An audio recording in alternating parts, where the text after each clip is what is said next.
کون ہے جو اس امت میں وہی درجہ رکھتا تھا جو ہارون بنی اسرائیل میں رکھتا تھا، ٹھیک ہے نا؟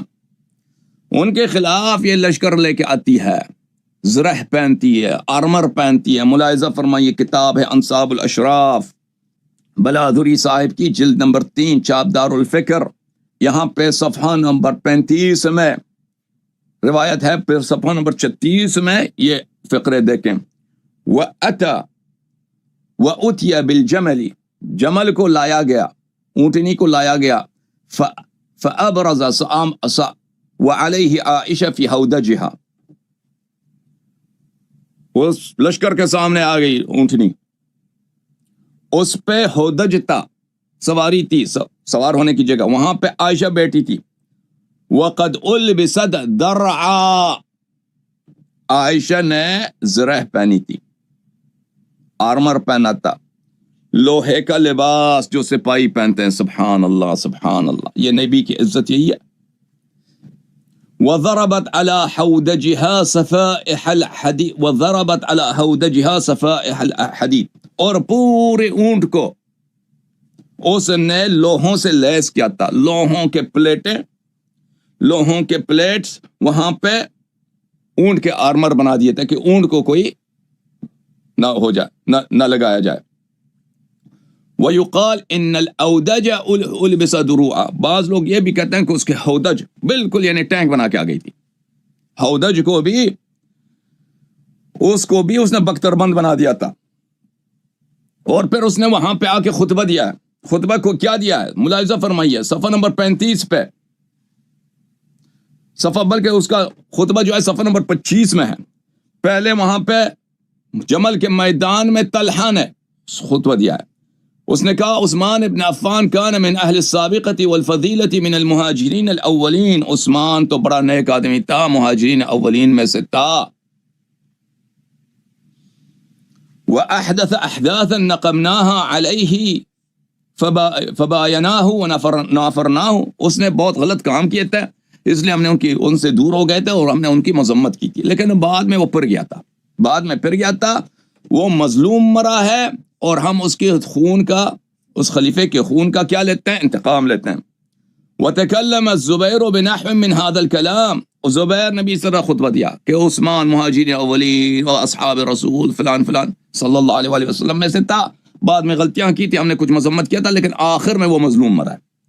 فاختلف الناس فقال قائلون، مجمع لشکر، وہ عائشہ کا اپنا لشکر اس کو دیکھ رہے ہیں، کہا، کچھ نے کہا نطق بالحق، کچھ نے کہا طلحہ زبیر نے صحیح بات کیا، دوسروں نے کہا کذبا ولہما کان اشد الناس علی عثمان وارتفعت الاصوات، دوسروں نے کہا کہ نہیں، یہی تو عثمان کے بدترین دشمن تھے، کل تو اس کے بدترین، آج کہہ رہے ہیں کہ عثمان مظلوم مرا ہے۔ وَأُتِيَ بِعَائِشَةَ عَلَى جَمَلِهَا فِي هَوْدَجِهَا فَقَالَتْ، عائشہ آ گئی، وہ زرہ پہن کے، زرہ پر سمجھتے ہو نا، انگلش میں آرمر بولتے ہیں، عربی میں درع بولتے ہیں، لوہے کے کپڑے، لوہے پہ لیس، سر پہ لوہے کے ٹو، بالکل سپاہی بن کے، جنرل بن کے آئی ہے۔ کس کے جنگ میں جنرل بن کے آئی ہے؟ میں بتاؤں گا کس کے جنگ میں، میں بتاؤں گا کس کے جنگ میں جنرل بن کے آئی ہے۔ فقالت صح صح فخطبت بلسان ذلق وصوت جہوری، عائشہ کی ایک کوالٹی یہ تھی کہ اس کی آواز جو تھی نا، بالکل آواز بہت موٹی آواز تھی، اس کی آواز بہت بلند آواز تھی نا، بعض لوگ ہوتے ہیں دھیمی آواز، وہ زور سے بول بھی نہیں سکتے، عائشہ ایسے نہیں تھا، قدرتی طور پر اس کی آواز چیخ چیخ کے نکلتی تھی۔ اس نے کہا خاموش خاموش، صح صح، خاموش۔ پھر اس نے روان زبان سے اور بلند آواز میں خطبہ دیا ہے۔ فَأَسْكَتَ لَهَا النَّاسِ، لوگوں کو اس کے لیے خاموش کرایا گیا۔ اس نے کہا کہ عثمان مظلوم مرا ہے، بھلے۔ پھر اس نے کہا کہ عثمان مظلوم مرا ہے تو ہم کیا کرتے ہیں؟ عثمان کے خون کا میں انتقام لینے آئی ہوں، اور اس کے بعد خلافت کو بھی میں شورا بناؤں گا۔ یہ بیعت جو علی علیہ السلام سے ہوئی، کوئی نہیں، خلافت کو شورا بناؤں گا۔ لوگوں میں لڑائی ہوگی، قالوا صدقت وكذبت حتى تضاربوا بالنعال، پھر بھی ان کے اپنے سپاہی والوں نے اس کی بات کو نہیں مانی۔ اچھا یہ کس کے جنگ میں آئی تھی عائشہ؟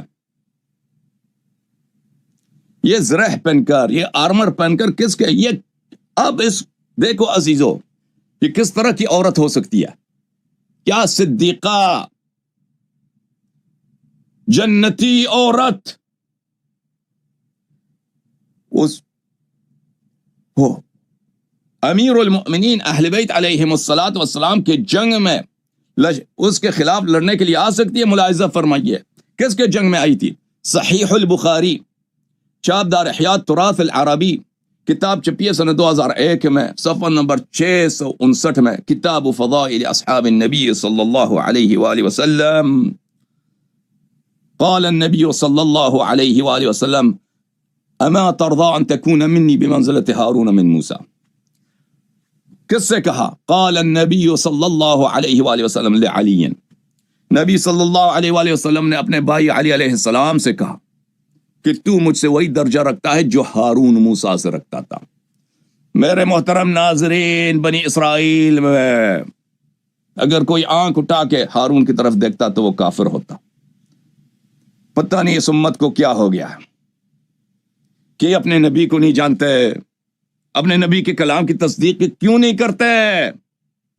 اس امت کے ہارون کا کیا قصور ہے کہ اس کو گالی بھی دے دو تو رضی اللہ، اس کے خلاف لشکر نکالو تو رضی اللہ، اس کے خلاف زرہ پہنو کہ آ جاؤ تو رضی اللہ۔ کتاب فضائل الصحابہ لأبی عبداللہ احمد ابن محمد ابن حنبل، تحقیق وصی اللہ ابن محمد عباس الاستاذ المشارک بجامعۃ ام القرى بمکہ، حدیث کا پروفیسر، ام القرى یونیورسٹی مکہ مکرمہ میں، کٹار خنزیر وہابی، اس نے اس کتاب کی تحقیق کیا۔ جزء اول کتاب چھپی ہے سنہ 1999 میں، المملکۃ العربیۃ السعودیہ، ٹیرورزم کے دارالخلافہ میں۔ یہاں پہ ملاحظہ فرمائیے، یہ صفحہ ہے 796، حدیث نمبر ہے 1092، رجال الاسناد ثقات۔ یہ حدیث، اس کے سب رجال، اس کا سند بھی متصل ہے، اس کے رجال بھی ثقات ہیں، سند بھی متصل، رجال بھی ثقات، اور یہ حدیث بشرط بخاری اور مسلم بھی صحیح ہے۔ ایک دفعہ میں نے اسی حدیث کے متعلق 4 گھنٹے عربی زبان میں بات کی تھی کہ حدیث کمر توڑ ہے جماعت عمریہ کے محدثین کے لیے، ذہبی کے لیے، احمد بن حنبل کے لیے، بخاری کے لیے، مسلم کے لیے، ان سب کے لیے کمر توڑ ہے، ان کا منہ کالا کر دیتا ہے۔ اس حدیث کی وہ کیوں تصدیق نہیں کرتے؟ حالانکہ اس کی سند بھی صحیح ہے، سند بھی متصل ہے، رجال سب بخاری مسلم کے رجال ہیں۔ کون سی حدیث کیا ہے میرے محترم ناظرین؟ عبداللہ ابن عباس سے روایت ہے، بعثنی النبی صلی اللہ علیہ وآلہ وسلم الى علی ابن ابی طالب، رسول پاک صلی اللہ علیہ وآلہ وسلم نے مجھ سے کہا کہ میرے بھائی، میرے لخت جگر، میرے نفس نفیس، میرے روح امیر المؤمنین علیہ الصلاۃ والسلام کو بلاؤ۔ جب وہ آئے تو کہا انت سید فی الدنیا و سید فی الآخرہ، اے علی سلام اللہ علیہ، انت سید فی الدنیا، تو دنیا میں بھی سردار ہے، جنت میں بھی سردار ہے، یوم قیامت بھی سردار ہے۔ من احبک فقد احبنی، جو آپ سے محبت کرتا ہے وہ مجھ سے محبت کرتا ہے۔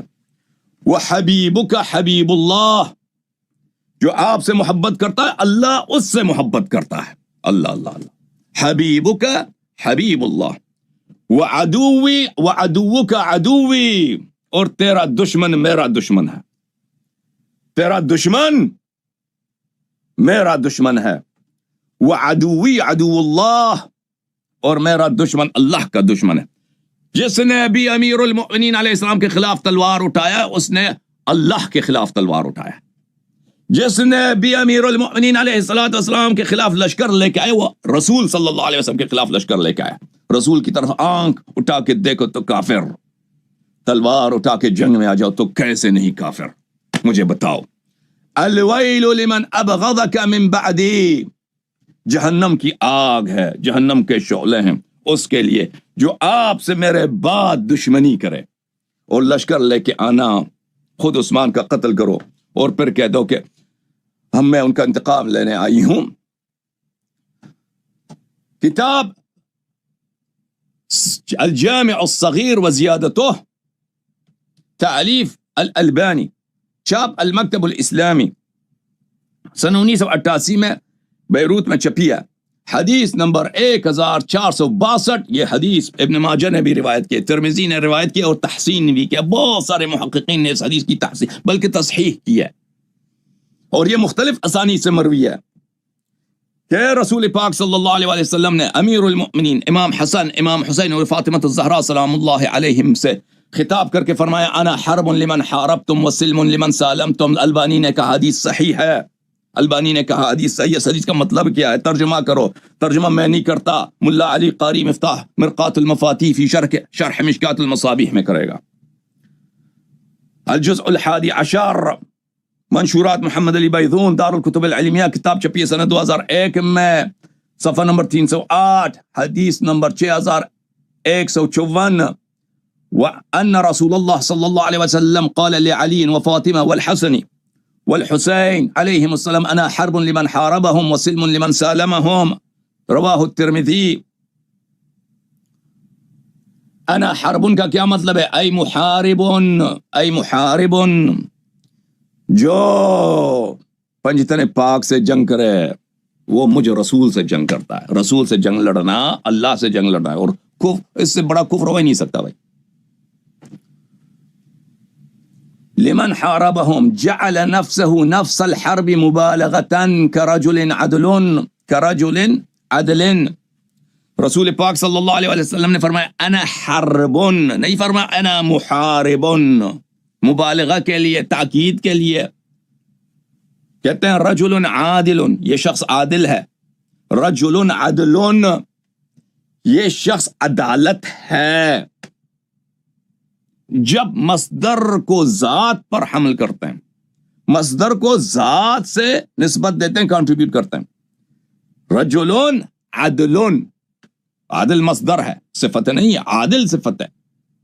یہ مرد عدالت ہے، تو اس میں بہت زیادہ مبالغت ہے. گویا کہ عدالت جو ہے مجسم ہوا ہے ایک شخص کی صورت میں. رسول پاک صلی اللہ علیہ وآلہ وسلم خود، ملا علی قاری فرماتے ہیں، رسول پاک صلی اللہ علیہ وآلہ وسلم نے تاکید کے طور پر، مبالغے کے طور پر، کہ میں جنگ مجسم ہوں. میں اگر جنگ، لڑائی، حرب، محاربہ انسان کی صورت میں حاضر، میں وہ لڑائی ہوں، میں وہ جنگ ہوں، میں وہ کارزار ہوں. کس کے خلاف؟ ان لوگوں کے خلاف جو میرے بھائی امیر المؤمنین علیہ الصلوۃ والسلام، فاطمہ الزہرا سلام اللہ علیہا، حسن و حسین سلام اللہ علیہم سے لڑے. تو میرے محترم یہی امت تو ہے، یہی امت تو ہے 1430 سال سے پنجتن پاک کے ساتھ لڑائی میں مصروف. خود نبی تم سے لڑائی میں مصروف ہیں. مولویو سنو، تم محارب ہو رسول پاک صلی اللہ علیہ وآلہ وسلم کے. تم جب امیر المؤمنین علیہ الصلوۃ والسلام سے، پنجتن پاک سے علمی محاربہ کرتے ہو، تو تم رسول پاک صلی اللہ علیہ وآلہ وسلم اللہ کی ذات سے محاربہ کر رہے ہو. یاد رکھو یہ. وسلم ای مسالم ومصالح لمن سالمهم، اور میں محبت کرتا ہوں، اور میں پیار کرتا ہوں، اور میں سلامتی ہوں، میں شفیع ہوں ان لوگوں کا جو ان پنجتن پاک علیہم الصلوۃ والسلام کے ساتھ پیار کرے، محبت کرے، ان کی خدمت کرے، ان کے در پہ نوکر بنے. ملاحظہ فرمائیے عزیزو، یہ ایک مقدمہ میں نے آپ کی خدمت میں پیش کیا کہ ایک ایسی عورت جس کی تاریخ انکار نہیں کر سکتا کہ اس نے اس امت کے ہارون کے خلاف لشکر لے کے آئی اور لوگوں کو للکارا کہ اس سے جہاد کرو. عدالت کے کٹہرے میں کڑی عائشہ جواب دے، اور عائشہ کے بیٹے